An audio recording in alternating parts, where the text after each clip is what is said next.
Ағылшын тіліндегі there is, there are конструкциялары. There is конструкциясы бір ғана зат туралы айтқанда қолданылады, ал there are көп нәрселер жайлы. There is, there are бар болу, орналасу деп аударылады. Look here, it is Kazakh steppe. Мұнда қарашы, бұл қазақтың даласы ғой. Ендеше, далада не бар екенін қалай айтамыз? Осы жерде бізге there is, there are көмектеседі.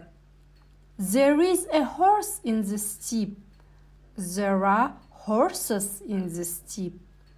Есте сақтаңыз, сөйлемнің басына there is, there are конструкциялары түседі. Одан кейін жанды немесе жансыз зат, ал сөйлем соңында осы заттың орналасқан жері түседі. Назар аударыңыз. There is, there are конструкциялары бар сөйлемдер соңынан бастап аударылады. There is a horse in the steppe. Далада жылқы бар. There are two horses in the steppe. Далада екі жылқы бар. Сонымен қатар, there is конструкциясын санауға болмайтын зат есімдермен пайдаланамыз. Мысалы, juice, milk, sugar, butter, rain, snow, glass, air, money, furniture. Саналмайтын зат есімдер алдына some сөзін қоямыз. Some сөзі аздап, азғантай, кішкене деп аударылады. There is some water in the vase. Вазада аздап су бар. Осылайша, there is, there are конструкциясын жаңа ақпарат енгізу және оған назар аударту үшін пайдаланамыз. There is a bed in my room. Менің бөлмемде төсек бар. There is a table in my room. Менің бөлмемде үстел бар.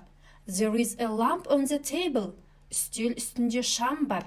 There are two wardrobes in my room. Менің бөлмемде екі шкаф бар. There are two chairs in my room. Менің бөлмемде екі орындық бар. There are three photos on the wall. Қабырғада үш сурет бар. Есте сақтаңыз, сандары әртүрлі, бірнеше затты тізімдеп айтқанда, there is немесе there are конструкциясының қайсысын пайдаланатынымызды анықтау үшін конструкциядан кейін тұратын, яғни тізімде бірінші келетін затқа қараймыз. There is a bed and two chairs in the room. Біз there is конструкциясын пайдаландық, себебі бірінші зат a bed, яғни төсек, жекеше түрде тұр. Бірақ төсек пен орындықтардың орнын ауыстырсақ, there are конструкциясын пайдаланған дұрыс. There are two chairs and a bed in the room. Болымсыз сөйлем жасау үшін not сөзін қосамыз. There is not a lamp on the table. Үстел үстінде шам жоқ. There is not a table in my room. Менің бөлмемде үстел жоқ. There are not three photos on the wall. Қабырғада үш сурет жоқ. There are not two wardrobes in my room. Менің бөлмемде екі шкаф жоқ. Жылдам және дәйекті сөйлеу үшін is not пен are not'ты isn't, aren't деп қысқарту қалыптасқан. There isn't a bed in my room. Менің бөлмемде төсек жоқ. There aren't two chairs in my room. Менің бөлмемде екі орындық жоқ. Сұрақ қою үшін is, are сөздерін there сөзінің алдына, яғни сөйлемнің басына шығару жеткілікті.